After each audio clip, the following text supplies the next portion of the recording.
एक तरफ वायनाड में मोहब्बत जिंदाबाद हो रहा है तो झारखंड में नफरत के बोल सुनने को मिल रहे हैं। हम बटे तो ये इरफान अंसारी आलम हमें लूट ले जाएंगे। हेमंत बिस्वा शर्मा झारखंड में बोल रहे हैं, कहाँ है चुनाव आयोग। आज इसी विषय पर चर्चा। नमस्कार, मैं हूं प्रेम कुमार। प्रणाम इंडिया में आपका बहुत बहुत स्वागत है। दो तरह का चुनाव प्रचार स्पष्ट रूप से दिख रहा है। एक वायनाड में चुनाव प्रचार है जहां मोहब्बत जिंदाबाद हो रहा है, जहां प्रियंका गांधी के टक्कर में कोई दिखता ही नहीं। 1 भी वही, 2 भी वही, 3 भी वही। तो वहां प्रियंका गांधी के लिए, कांग्रेस के लिए, राहुल गांधी के लिए किसी को टारगेट करने की आवश्यकता नहीं है। किसी पर राजनीतिक रूप से हमला बोलने की, खास करके प्रत्याशी पर, कतई नहीं है। सैद्धांतिक रूप से तो बोल ही रहे हैं।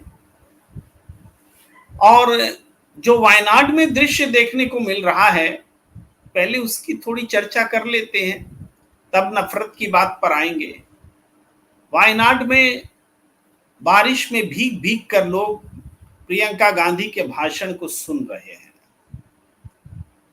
और प्रियंका गांधी के भाषणों को देखें तो वो भाषण क्या है?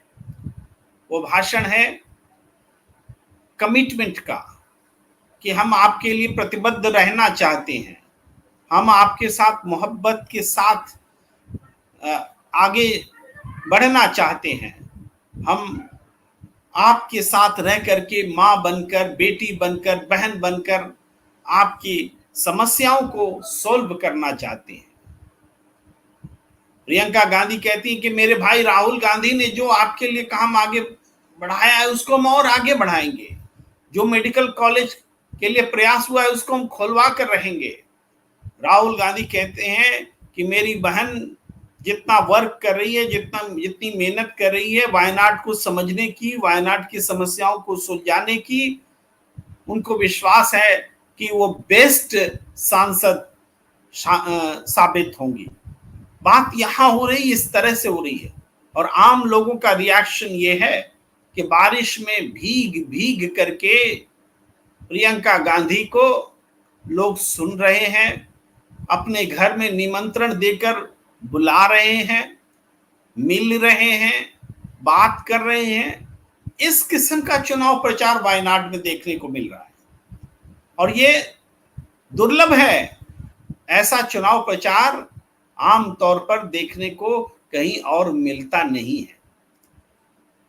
हम आपको एक तस्वीर दिखाते हैं जो कि शाम की तस्वीर है। और शाम में भी जब दिन भर चुनाव प्रचार हो जाता है तो प्रियंका गांधी कैसे आम लोगों से मिलती है, उसका एक देखिए।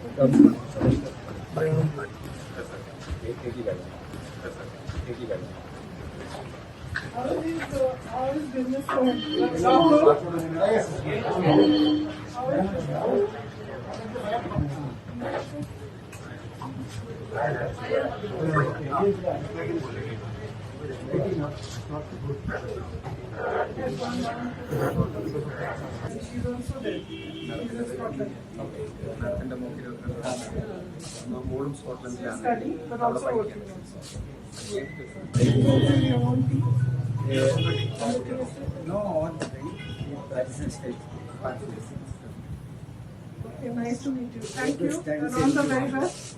And all the best to your daughter, Stefan. I was very happy that your daughter is very happy to hear she's working as a manager, and I wish her all the best.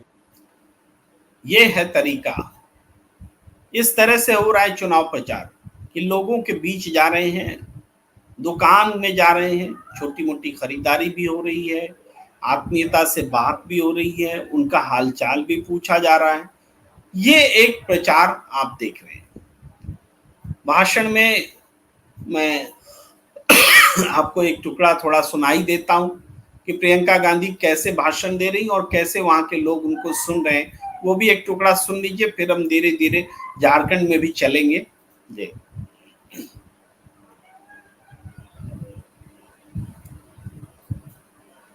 ये दरअसल तस्वीरें हैं जो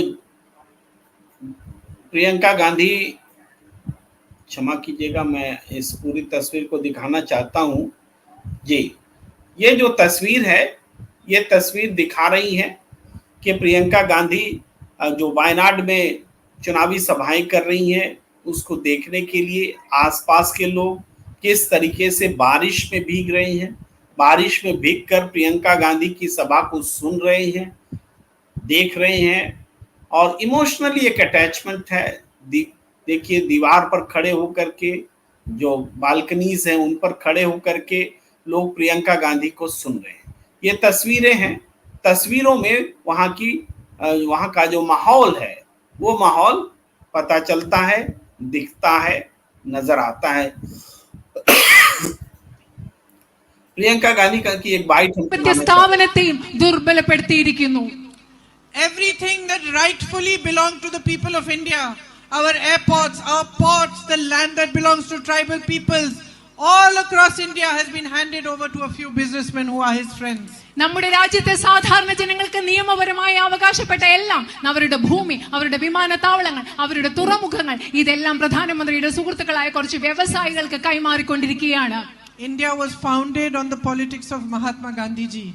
India എന്ന് പറയുന്ന രാഷ്ട്രത്തെ സ്ഥാപിച്ചത് മഹാത്മാഗാന്ധിയുടെ രാഷ്ട്രീയത്തിന്റെ അടിസ്ഥാനത്തിലാണ്. He was inspired by every religion, by Christianity, by Islam, by Hinduism, by the Bhagavad Gita. മഹാത്മാഗാന്ധിയെ ക്രിസ്ത്യാനിറ്റി, അതുപോലെ ഹിന്ദുയിസം, ഇസ്ലാം, അതുപോലെ ഭഗവത്ഗീത, എല്ലാ മതങ്ങളിൽ നിന്നും അദ്ദേഹം പ്രചോദനം ഉൾക്കൊണ്ടിട്ടുണ്ട്.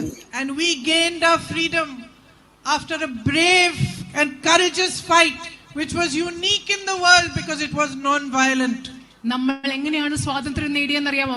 ധൈര്യമുള്ള, കരുത്തുള്ള, ലോകത്തിൽ നിന്ന് മറ്റുള്ളതിൽ നിന്നെല്ലാം വ്യത്യസ്തമായ, അഹിംസയിൽ അധിഷ്ഠിതമായ ഒരു സ്വാതന്ത്ര്യ സമരത്തിലൂടെയാണ് ഇന്ത്യ സ്വാതന്ത്ര്യം നേടിയത്. India became great in this entire region. We shined because we were democratic, because the power of the people was paramount in India. India എന്തുകൊണ്ടാണ് ഈ ലോകരാജ്യങ്ങളിൽ ഏറ്റവും മികച്ചതായത്? ഇന്ത്യ എന്താണ് തിളങ്ങിയതെന്ന് നിങ്ങൾക്കറിയുമോ? കാരണം നമ്മൾ ജനാധിപത്യ രാജ്യമാണ്. ഇന്ത്യയിൽ ഏറ്റവും പ്രധാനപ്പെട്ടതെന്ന് പറയുന്നത് ഈ രാജ്യത്തെ ജനങ്ങളുടെ പവറാണ്, ജനങ്ങളുടെ ശക്തിയാണ്, അവരുടെ അധികാരമാണ് ഇന്ത്യയിൽ ഏറ്റവും വലുത്. Every other country around us which failed democracy failed as a nation. നിങ്ങൾക്കറിയാമോ, നമ്മുടെ ചുറ്റുമുള്ള ബാക്കി എല്ലാ രാജ്യങ്ങളും ജനാധിപത്യം പരാജയപ്പെട്ട രാജ്യങ്ങളെല്ലാം ഒരു ദേശം എന്ന നിലയിൽ പരാജയപ്പെട്ടു. We are the people of India. നമ്മൾ ഇന്ത്യക്കാരാണ്, ഇന്ത്യയിലെ ജനങ്ങളാണ് നമ്മൾ. And today it is for us to understand that we are fighting for much more than ourselves. ഇന്ന് നിങ്ങൾ മനസ്സിലാക്കുക. तो आप सुन रहे हैं, मैं इसे क्यों आपको सुना रहा हूं? एक कंपेयर देना चाहता हूं, बताना चाहता हूं कि देखिए प्रियंका गांधी क्या बोल रही हैं वायनाड में, वहां स्टाइल ऑफ कैंपेन क्या है, वे ऑफ कैंपेन क्या है, उसको समझिए। प्रियंका गांधी वहां लोगों को जोड़ने की बात कर रही हैं। हिंदू, मुसलमान, सिख, ईसाई सब किस तरीके से इस देश की मिट्टी में रचे बसे हैं, इसकी चर्चा कर रही है। स्वतंत्रता आंदोलन में महात्मा गांधी ने आंदोलन को कैसे खड़ा किया, दुनिया में अद्वितीय हो गया वो अहिंसक आंदोलन, वो तरीका जिसमें समाज के हर वर्ग को जोड़कर उन्होंने आंदोलन किया, और उसके बाद ये हिंदुस्तान शाइन किया, और उसमें गांव का, देहात के लोगों का पूरा योगदान था। प्रियंका गांधी का भाषण ये है। प्रियंका गांधी कह रही कि सरकार जो है अमीरों के लिए है, आम लोगों के लिए होना चाहिए, ये बात कह रही है प्रियंका गांधी। इंटीग्रेशन की बात कर रही। लेकिन अब हम आपको सुनाते हैं कि झारखंड में कैसी भाषा बोली जा रही है, क्या बोल रहे हैं, इसको सुनिए। थोड़ा हम आपको सुनाना चाहते हैं। ये हेमंत बिस्वा शर्मा है, मुख्यमंत्री हैं, असम के मुख्यमंत्री हैं। सुनिए क्या बोल रहे हैं। हो जाएगा, हम हारेगा ना, ये पीताम्बर नीलांबर सिद्धू कानू भगवान बिरसा मुंडा का भूमि इरफान अंसारी आलमगीर आलम लूट लेगा ये लोग। हमारा बेटियों को लूटा, हमारा जमीन को लूटा, हमारा सरकार को लूटा, हमारा अहंकार को लूटा। हमें आवाज उठाना है, हमें एक होना है। बीजेपी, आजसू, जनता दल, लोक जनशक्ति पार्टी, ये जो एनडीए है ना, ये एनडीए को वोट देके हम झारखंड को एक नया झारखंड बनाना है। अटल बिहारी वाजपेयी, ये हेमंत बिस्वा शर्मा है, कितनी नफरत भरी बातें कह रहे हैं, सीधे सीधे मुसलमानों पर हमला कर रहे हैं, उन्हें बहन बेटियों की इज्जत का लुटेरा बता रहे हैं, जमीन का लुटेरा बता रहे हैं, स्वाभिमान का लुटेरा बता रहे हैं, और चुनाव आयोग चुपचाप तमाशा देख रहा है। शिकायत हो चुकी है लेकिन एक्शन अब तक सामने नहीं आया है। होना तो ये चाहिए था कि इसके भाषण देने पर प्रतिबंध लगा दिया जाना चाहिए था, चुनाव प्रचार करने पर प्रतिबंध लगा दिया जाना चाहिए था, और इनकी जगह जेल में होनी चाहिए थी। ये नहीं कि मेरी इच्छा है, ये संविधान कहता है, उसके तहत चुनाव आयोग की नियमावली कहती है, आचार संहिता कहती है कि आप धर्म के नाम पर नफरत फैलाने का काम नहीं कर सकते, वोट मांगने के लिए किसी धर्म का अपमान नहीं कर सकते, आप वोट मांगने के लिए इस हद तक नहीं जा सकते कि समाज को तोड़ने की ही बात करने लगे। ये बात आपको सीधे समझ में आनी चाहिए। चुनाव आयोग इसको अगर नहीं समझ रहा है तो ये हम सबका दुर्भाग्य है। फिर इस तरीके से चुनाव कराने का मतलब क्या रह जाता है, ये प्रश्न भी खड़ा होता है। लेकिन हम आपको ये भी बताना चाहते हैं कि इसका जवाब भी हेमंत सोरेन ने बहुत धुआंधार तरीके से दिया है, और हेमंत सोरेन की बात भी हम आपको सुनाना चाहते हैं। सुनिए, फिर लौटेंगे, फिर इस विषय पर चर्चा करेंगे। गरीब गुरुआ से लेकर सरकारी कर्मचारी तक ये राज्य का पहला राज्य है जहां केंद्र सरकार ने राज्य के कर्मचारियों का बुढ़ापे का लाठी छीन लिया। न्यू पेंशन स्कीम के माध्यम से कोई भी कर्मचारी को पेंशन नहीं मिलता था। हमने पूरी ताकत के साथ कर्मचारियों के साथ खड़ा होने का निर्णय लिया, और आज देश का ये पहला राज्य है जहां कर्मचारियों को पुराना पेंशन देने का काम झारखंड सरकार ने किया है। गरीब बात ये लोग बोलते हैं, अब हिंदू मुस्लिम बांग्लादेशी घुसपैठी की बात करते हैं।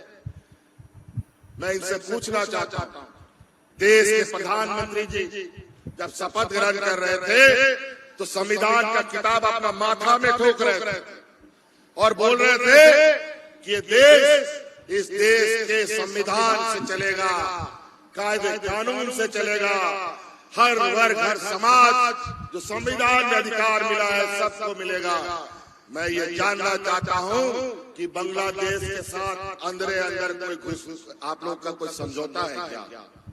और आज बांग्लादेश के पूर्व प्रधानमंत्री को आपने यहाँ हेलीकॉप्टर उतारने कैसे दिया और किस आधार पर यहाँ पर आपने उसको शरण दे रखा है, हमको ये बता दीजिए। और बांग्लादेश को झारखंड में आप लोग बिजली पैदा करते हैं और बांग्लादेश को सप्लाई करते हैं, और बांग्लादेशी की बात करते हैं। बांग्लादेशी सीमा का सुरक्षा का जिम्मा किसके हाथ में? भारत सरकार के हाथ में, गृह मंत्रालय के हाथ में। राज्य सरकार का कोई बॉर्डर बांग्लादेश से नहीं सकता, और बांग्लादेशी का घुसपैठ करते हैं, और बांग्लादेश से घुसपैठ करने वाला भारतीय जनता पार्टी शासित राज्यों से घुस के आता है, खुद बोलते हैं, और योजनाबद्ध तरीके से पता नहीं क्या क्या षड्यंत्र रचता है। हेमंत सोरेन ने बहुत ही वाजिब बात कही। पहले तो वो मुद्दों पर बात कर रहे हैं और फिर वो आरोपों का जवाब भी दे रहे हैं। हमने हेमंत सोरेन की बात इसलिए सुनाई कि जो मुद्दा भारतीय जनता पार्टी नफरत के आवरण में झारखंड में प्लांट कर रही है, वो मुद्दा घुसपैठिए का मुद्दा है। वो मुद्दा उस घुसपैठिए को हिंदू मुसलमान का मुद्दा बना करके पेश किया जा रहा है। इसके अलावा इसका जवाब जो दे रहे हैं हेमंत सोरेन बहुत वाजिब सवाल उठा रहे हैं। वो कह रहे हैं कि बांग्लादेश में से अगर घुसपैठिए हिंदुस्तान में आए तो वो तो शेख हसीना के रिजीम में आए। अभी तो नई सरकार अभी अभी आई है बांग्लादेश में, तो शेख हसीना के साथ दोस्ती किसका है? शेख हसीना का हेलीकॉप्टर भारत में क्यों उतरने दिया गया? शेख हसीना को भारत में शरण क्यों दिया गया? अगर वहां से घुसपैठिया वो भगा रही थी, वो पूछते हैं हेमंत सोरेन कि क्या शेख हसीना और नरेंद्र मोदी के बीच में साठगांठ है कि घुसपैठिया वहां से शेख हसीना भेजती थी और नरेंद्र मोदी जी यहाँ पर स्वीकार करते थे और उसके बाद यहाँ चुनाव में वोट मांगने भी उसी नाम पर आ गए। ये बात हेमंत सोरेन कहना चाह रहे हैं। वो कहते हैं कि बांग्लादेश से ये इनका क्या प्यार है कि झारखंड में बिजली बनेगा, बिजली बनेगी झारखंड में और वो बेचा दिया जाएगा बांग्लादेश को, उसका धुआं मिलेगा झारखंड को। ये बात हेमंत सोरेन पूछ रहे हैं। हेमंत सोरेन पूछ रहे हैं कि घुसपैठियों को रोकने का काम किसका है? गृह मंत्रालय का है, प्रधानमंत्री मोदी जी और अमित शाह का है। और ये घुसपैठिए जहां से आ रहे हैं वो बीजेपी शासित राज्य हैं। खुद ये लोग बोलते हैं असम में घुसपैठिए आते हैं।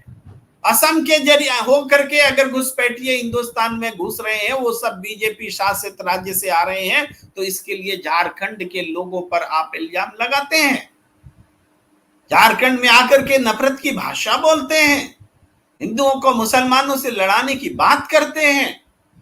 ये बात हेमंत सोरेन पूछ रहे हैं और ठेठ लोकल भाषा में, स्थानीय हिंदी में पूछ रहे हैं, जो आदिवासी समझते हैं, बोलते हैं, महसूस करते हैं, उस भाषा में वो बात कर रहे हैं और भारतीय जनता पार्टी के सामने चुनौती पेश कर रहे हैं। भारतीय जनता पार्टी ने झारखंड में आज घोषणा पत्र भी लाया है। घोषणा पत्र में जानते हैं उन्होंने कहा है कि हम झारखंड में यूसीसी लेकर आ रहे हैं, यूनिफॉर्म सिविल कोड लेकर आ रहे हैं, लेकिन साथ साथ कहते हैं आदिवासियों को हम हाथ नहीं लगाएंगे, आदिवासियों को यूसीसी में नहीं शामिल रखेंगे। बात समझ रहे हैं इसके मायने क्या है? पहले भी ये कहते थे कि पूरे देश में यूनिफॉर्म सिविल कोड लाएंगे। देश भर में आदिवासियों ने कहा कि हमारी सभ्यता, हमारी संस्कृति, जल जंगल जमीन पर हमारे अधिकार का सवाल हम छोड़ने वाले नहीं हैं, हम ऐसे किसी यूसीसी को नहीं मानेंगे। तो अब ये झारखंड में यूसीसी की बात कर रहे हैं तो कहते हैं कि आदिवासियों को इसमें शामिल नहीं करेंगे। सुविधानुसार आप नियम बना लेते हैं, कहते हैं कि देश एक है, सबके लिए कानून एक होना चाहिए। सबके लिए कानून कैसे एक हो सकता है? क्या आम आदमी और विकलांग आदमी में फर्क आप नहीं करेंगे? दिव्यांग में फर्क नहीं करेंगे? उनको विशेष सुविधाएं नहीं देंगे? क्या कोई पढ़ा लिखा है और कोई कम पढ़ा लिखा है, तो जो कम पढ़ा लिखा इलाका है वहां पढ़ने के लिए सुविधाएं नहीं देंगे? फर्क करेंगे आदमी आदमी में, इलाका इलाका में? ये यूनिफॉर्म सिविल कोड जो होता है वो बड़े सोच के साथ लागू करने की जरूरत होती है। ऐसे ही उसको पेंडिंग नहीं छोड़ा गया था। हिंदुस्तान विविधताओं का देश है। जब तक देश की समस्त जनता इस बात के लिए तैयार ना हो जाए कि हमें यूनिफॉर्म सिविल कोड चाहिए, तब तक यूनिफॉर्म सिविल कोड नहीं हो सकता। और बाबा साहब अंबेडकर भी कहकर गए हैं कि लोकतंत्र में कोई जबरदस्ती कानून लाए ये तो सोच ही नहीं सकता। लेकिन बाबा साहब शायद गलत थे, लोकतंत्र में जबरदस्ती ही कानून लाए जा रहे हैं, जबरदस्ती ही लाए जा रहे हैं। नोटबंदी भी जबरदस्ती लाया गया था, अध्यादेश से लाया गया था, कानून से नहीं लाया गया था। उसके बाद भी जीएसटी भी जबरदस्ती थोपा गया, जिसपे अनगिनत संशोधन हो चुके हैं।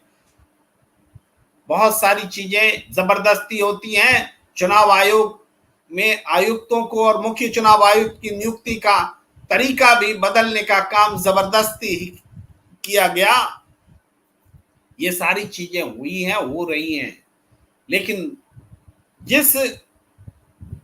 जिस यूसीसी की बात बीजेपी कर रही है, आधे मन से कर रही है, डरते डरते कर रही है, उसमें हिम्मत नहीं है बोलने की। ऐसा लगता है कि यूसीसी सिर्फ मुसलमानों को के लिए लाया जा रहा है, कि मुसलमानों को जो कुछ विशेष सुविधाएं हैं, अल्पसंख्यकों को कुछ विशेष सुविधाएं हैं, उसको खत्म कर दीजिए, यूसीसी आ गया।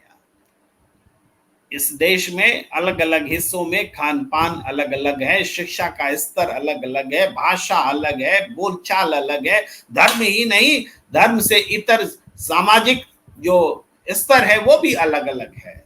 यूसीसी लाने से पहले सबको विश्वास में लेना जरूरी होता है, उस बेसिक बात को बीजेपी छोड़ रही है। आप देखेंगे कि झारखंड में जो इन दिनों मुद्दे बीजेपी गढ़ रही है, वो मुद्दे कोई प्रगति और विकास के मुद्दे नहीं गढ़ रही। अधिक से अधिक थोड़े वेलफेयर जो फ्री बीज है उसकी कर रही है, और नहीं तो नफरत की बातें कर रही है। इसके अलावा कोई काम नहीं है। वहां अमित शाह बैठे हैं, हेमंत बिस्वा शर्मा बैठे हैं, और दूसरे तमाम बड़े बड़े दिग्गज नेता बैठे हैं। उन सब का फोकस यही कि कैसे सांप्रदायिकता को आगे बढ़ाया जाए, कैसे बीजेपी उसी के आधार पर वहां बढ़ सकती है, और कोई रास्ता है नहीं। क्योंकि पूरे प्रदेश में आदिवासियों के मन में, बीजेपी के मन में जो आदिवासियों के प्रति नफरत के भाव उनके नेताओं की तरफ से दिखते रहे हैं, उससे जनता वाकिफ है। कहीं आदिवासी पर पेशाब कर देना, कहीं कभी आदिवासियों को जंगल में रहने वाला बताना, आदिवासी अगर गाड़ी पर चढ़ गए तो बीजेपी के नेताओं को कुछ हो जाता है, गाड़ी पर कैसे चढ़ गए, ये सारी चीजें याद हैं कम से कम झारखंड की जनता को, ये बातें हैं। इसके अलावा आप देखें, इधर हम महाराष्ट्र की आज चर्चा जानबूझकर नहीं कर रहे, केवल वायनाड और झारखंड में हम तुलना कर रहे हैं, और बिल्कुल डिफरेंट है। अरे अमित शाह और नरेंद्र मोदी की हिम्मत नहीं पटी है आज तक वायनाड जाने की। अरे चुनाव प्रचार करने के लिए चले जाइए, कम से कम अपना प्रत्याशी दिए, उनके समर्थन में वोट मांगने चले जाइए। वोट मांगने तो सबको जाना चाहिए, लेकिन ये पसंद करके जाते हैं कहां जाना है। नरेंद्र मोदी उधर नहीं जाते हैं जहां इन्होंने नफरत का बीज बोया हुआ होता है, जहां अल्पसंख्यकों के खिलाफ इनको बोलना होता है, बोलने में दिक्कत होती है। कश्मीर में नहीं जाते चुनाव प्रचार करने, ये मणिपुर में नहीं जाते चुनाव प्रचार करने, ये मेघालय से भी परहेज करते हैं। ये चुनाव प्रचार कहां जाते हैं जहां पर नफरत के बीज बो सके, वहीं इनका रुख होता है, और लगातार ये ऐसा ही कर रहे हैं। आपको हम राहुल गांधी की एक बाइट भी सुनाना चाहते हैं, जो उन्होंने प्रियंका गांधी से वोट मांगते हुए कहे, और इसमें भी हमारी कोशिश यही बताने की है कि देखिए वोट मांगा कैसे जाता है। नफरत करके, नफरत फैला के वोट थोड़े मांगा जाता है। सुनिए Rahul Gandhi. Not easy for me to have left Wayanad. ഞാൻ നിങ്ങളോട് ആദ്യമേ പറഞ്ഞുകൊള്ളട്ടെ പ്രിയപ്പെട്ടവരെ, വയനാട് വിടുക എന്നത് എനിക്ക് എളുപ്പമുള്ള കാര്യമായിരുന്നില്ല. Because I got tremendous love and affection from all the people here. അത്ഭുതകരമായ സ്നേഹമാണ് ഈ നാട്ടിലെ ആബാലവൃദ്ധം ജനങ്ങൾ എനിക്ക് നൽകുകയുണ്ടായത്. When I was being attacked vehemently, when campaigns were being done against me, the people of Wayanad, all of them stood by me. വലിയ എതിർപ്പുകൾ എനിക്ക് നേരെ വലയം ചെയ്തു വന്ന സന്ദർഭങ്ങളിലെല്ലാം വയനാടിലെ ജനങ്ങൾ എന്റെ കൂടെ പാറ പോലെ ഉറച്ചു നിൽക്കുകയുണ്ടായി എന്നുള്ളതും ഞാൻ നന്ദിയോടെ ഓർക്കുകയാണ്. And you don't realize how much strength you gave me. ഞാൻ എത്രത്തോളം നിങ്ങളോട് ഈ വിഷയത്തിൽ കടപ്പെട്ടിരിക്കുന്നുവെന്നത് നിങ്ങൾക്ക് പോലും മനസ്സിലാക്കാവുന്നതിന് അതീതമാണ്. how much strength your love and affection gave me. നിങ്ങളുടെ സ്നേഹവും നിങ്ങളുടെ എന്തെന്നില്ലാത്ത കൂട്ടുകെട്ടും എനിക്ക് എത്രമാത്രം വിലപ്പെട്ടതാണെന്നുള്ളതും ഈ അവസരത്തിൽ ഞാൻ നിങ്ങളുടെ മുമ്പാകെ ഓർക്കുകയാണ്. And you didn't just treat me like a political person. You treated me like your brother, like your family member. ഒരു രാഷ്ട്രീയ നേതാവായിക്കൊണ്ടോ ഒരു രാഷ്ട്രീയ വ്യക്തിത്വമായിക്കൊണ്ടോ അല്ല, സ്വന്തം സഹോദരനായിക്കൊണ്ടും സ്വന്തം കുടുംബത്തിലെ അംഗമായിക്കൊണ്ടുമാണ് നിങ്ങൾ എന്നെ പരിഗണിച്ചത് എന്നുള്ളത് എനിക്കൊരിക്കലും മറക്കാനാവുകയില്ല. And I'm talking about people from the UDF and even people from the LDF who are always respectful for me as the member of parliament.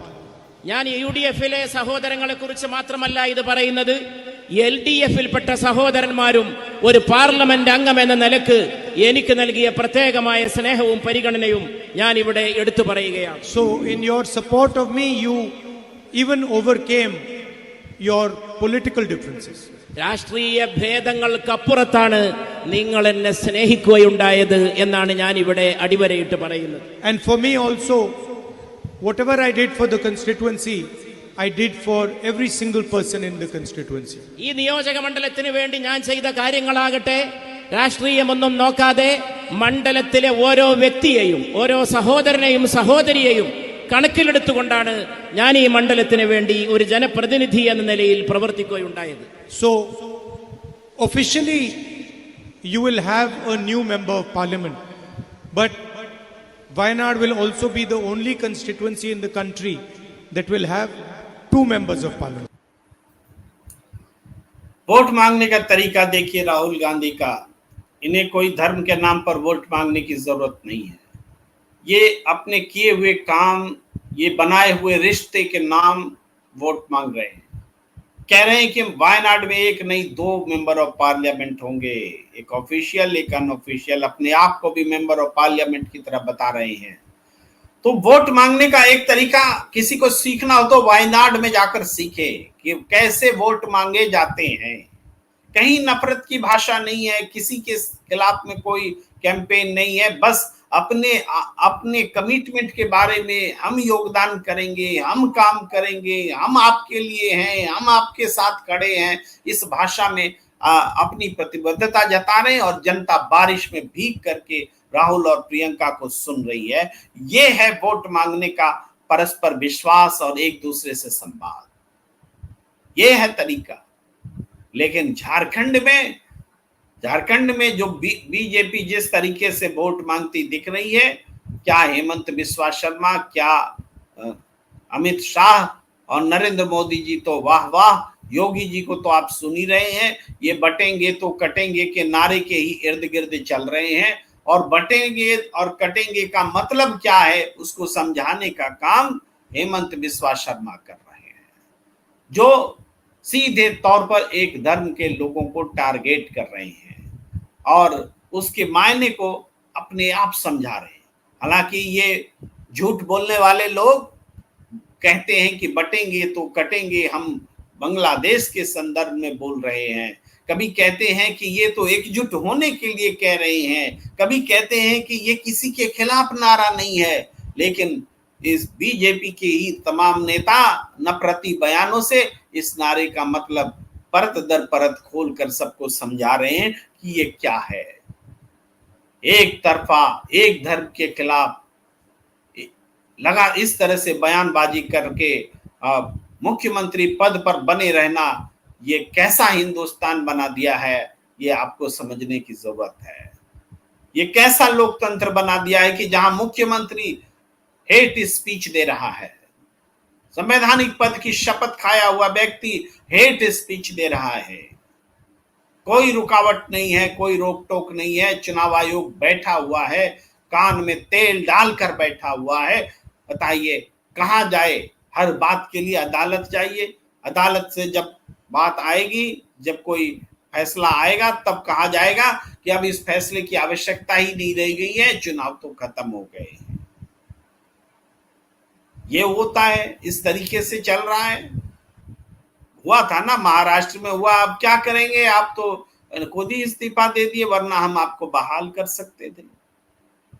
और पहले बता देते, थोड़ा पहले सुन लेते, आप सुनवाई पहले कर ली होती, आपके पास तो पहुंचे ही थे लोग। लेकिन ये सारी चीजें हो रही हैं और स्पष्ट रूप से हो रही हैं, खुलकर हो रही हैं। ये चिंता का विषय है।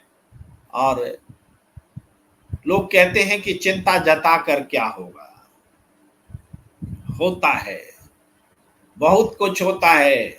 जब हम आपसे बात कर रहे होते हैं, आप हमें सुन रहे होते हैं, आप अपनी प्रतिक्रियाएं दे रहे होते हैं, तो हमारा और आपके बीच में एक संवाद होता है, एक सिंक बनता है, एक गठजोड़ होता है। और उस गठजोड़ का जो आधार होता है वो विचार होता है, भावनाएं होती हैं जो शब्दों में निहित होती हैं, शब्दों की ताकत होती है, विचारों की ताकत होती है। और ये ताकत हमें एक दूसरे से जोड़ती है। और यही ताकत लोकतंत्र को बचाने के लिए शक्ति का काम करती है, आवाज को बुलंद करती है। और इसी ताकत को बचाना है, बचाए रखना है, गलत को गलत बोलना है, सही बोलने वालों के पक्ष में हामी भरनी है, मुट्ठी को बुलंद रखना है। ऐसा करके ही हम लोकतंत्र को बचा सकते हैं। इसके बगैर लोकतंत्र नहीं बच सकता है। गांधी जी को याद करने की जरूरत क्यों पड़ती है? क्योंकि गांधी जी ने बिल्कुल अहिंसात्मक तरीके से जनता को अपने आप से जोड़ा था। हमारे पास तो आदर्श है एक सफल आंदोलन का जो अहिंसात्मक तरीके से सफल रहा। गांधी जी के पास कौन सा आदर्श था? दुनिया उन्हें मूर्ख कहती थी कि बिना हथियार के क्या सत्ता हासिल की जा सकती है? अंग्रेजों को भगा दोगे बिना हथियार से? लोग मजाक उड़ाते थे। लेकिन गांधी जी को अपने विचारों पर भरोसा था, उन्होंने उसको करके दिखलाया। हमारे पास तो उनके आदर्श हैं। तो खैर, इस विषय पर बहुत ज्यादा बोलने की आवश्यकता नहीं है, लेकिन ध्यान दिलाने के लिए हमें कहना जरूरी लगा। मगर हम ये देखें कि वायनाड का जो चुनाव प्रचार है वो मॉडल है, और झारखंड में जो चुनाव प्रचार बीजेपी कर रही है वो बिल्कुल उससे उलट है, जिसकी कतई जरूरत नहीं है, जिस पर रोक लगाने की जरूरत है। और वायनाड में जो चुनाव प्रचार हो रहा है, इस मॉडल को अपनाने की जरूरत है।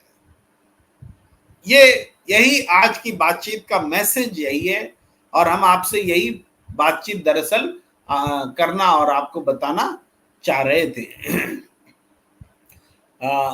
डैनियल कश्यप जी लिख रहे हैं, अरविंद जी मैं रांची से झारखंडी हूं। सच मैं आपको बताने जा रहा हूं, झारखंड के लोग बीजेपी से बहुत ही नाराज हैं। कोई इन्हें वोट नहीं देंगे, सिर्फ और सिर्फ ईवीएम ही जिता सकती है। ये आम धारणा है कि जनता तो जिता ही नहीं सकती है, ईवीएम ही जिता सकती है। और उससे लड़ने के लिए क्या करना है? इसके लिए राजनीतिक दलों को भी तैयारी करनी है, मतदाताओं को भी तैयारी करनी है। ये सारी बात है। और जैन साहब लिख रहे हैं, हम हिंदू जब आए थे जुमलेबाज तो सबका साथ सबका विकास कहता था, आज देखो क्या नफरत की खेती कर रहा है। हम हिंदू लिख रहे हैं, मिस्टर जैन अफगानिस्तान पाकिस्तान बांग्लादेश की मोहब्बत की दुकान देख ली हमने, तो आप भी अपने देश को बना लीजिए। पाकिस्तान अफगानिस्तान बांग्लादेश यही करना चाहते हैं आप? हिंदुस्तान को भी क्या बांग्लादेश बना दिया जाए? हिंदुस्तान को भी क्या पाकिस्तान बना दिया जाए? भारत माता की जय बोलते हैं, जिसके टुकड़े कर देते हैं वो माता हो सकती है क्या? माता के टुकड़े होते हैं। इसलिए मैं भारत माता की जय नहीं बोलता, क्योंकि भारत माता का मतलब तो पाकिस्तान भी था, भारत माता का ही हिस्सा बांग्लादेश भी था, कभी अफगानिस्तान भी था। भारत माता क्या बंटती और कटती है? जो बंटती और कटती है वो माता नहीं हो सकती। जो कटती और बंटती है वो माता नहीं हो सकती। ये बात समझने की जरूरत है। माता अगर बोला तो फिर बंटने नहीं देना चाहिए था। अगर धरती बंट गई तो धरती माता नहीं है। भारत अगर बट गया तो भारत माता नहीं है, भारत के टुकड़े हो गए तो माता के टुकड़े नहीं हो सकते। ये बात उन लोगों के लिए जो कहते हैं कि बोलो भारत माता की जय वरना देशभक्त नहीं हो। अरे तुम देशभक्त नहीं हो जो भारत माता को एक नहीं रख सके। हम तो अपनी मिट्टी के भक्त हैं, हम इस मिट्टी के भक्त हैं जिस मिट्टी में पैदा हुए पले बड़े, जहां हमारे पूर्वज हैं। तो हर चीज को अपने एंगल से ही देखना, और वही देशभक्ति है, वही सच्चा धर्म है, वही सच्चा रास्ता है। ये ऐसा नहीं हो सकता। इस धरती पर मतभेदों को जगह मिली है, मतभेद रखते हुए हम एक शास्त्रार्थ करते हैं। पूरा अतीत इस बात का है। पाकिस्तान बना दीजिए हिंदुस्तान को, बहुत अच्छा होगा। बना देना है क्या? पाकिस्तान बनाना चाहते हैं? अगर बनाना चाह, जो लोग पाकिस्तान बनाना चाहते हैं वही ऐसी बातें कहते हैं। तो इस तरीके से चलिए हम कुछ और प्रतिक्रियाएं ले लेते हैं। देखिए, हिंदू लिख रहे मिस्टर जैन, ये तो मैं पढ़ चुका। आगे रविंद्र विश्वकर्मा जी प्रणाम इंडिया को प्रणाम कर रहे हैं। जैन कह रहे हैं तू अपनी दुकान चला, नफरत की वो किन के लिए कह रहे हो, जाहिर है मेरे लिए नहीं कह रहे होंगे, ऐसा मानता हूं मैं। विजय त्रिपाठी जी कह रहे हैं Prem sir you are absolutely right, धन्यवाद। रविंद्र विश्वकर्मा जी नफरती लोग मुर्दाबाद, वो अपनी बात स्पष्ट कर रहे हैं। हम हिंदू लिख रहे हैं जैन तेरी मोहब्बत की दुकान नहीं खुलेगी। मोहब्बत की दुकान सबकी होती है, किसी एक की नहीं होती, और खुलेगी, वो जरूर खुलेगी। एस जैन लिख रहे हैं नफरत विश्व गुरु में बदल गए। राहुल की दुकान पर सिर्फ मुसलमानों से मोहब्बत की जाएगी जैसे 7 साल से करी। तो किसी से भी तो करके दिखाइए। आप हिंदुओं से ही नफरत करके दिखाइए, मोहब्बत करके दिखाइए ना। मोहब्बत करिए, हिंदुओं से करिए, मुसलमानों से करिए, अपने से करिए, घर वालों से करिए, मोहब्बत करिए, नफरत न करिए। बस यही भाव लेकर चले, इतना ही काफी है। चलिए हम इस चर्चा को यहीं पर विराम देते हैं। आप सबसे आग्रह कि अगर आपने YouTube चैनल प्रणाम इंडिया को लाइक नहीं किया है, सब्सक्राइब नहीं किया है, शेयर नहीं किया है, तो ज़रूर ऐसा कीजिए। और अगर आपका मन करे और हमें दीजिए इजाज़त। धन्यवाद, नमस्कार।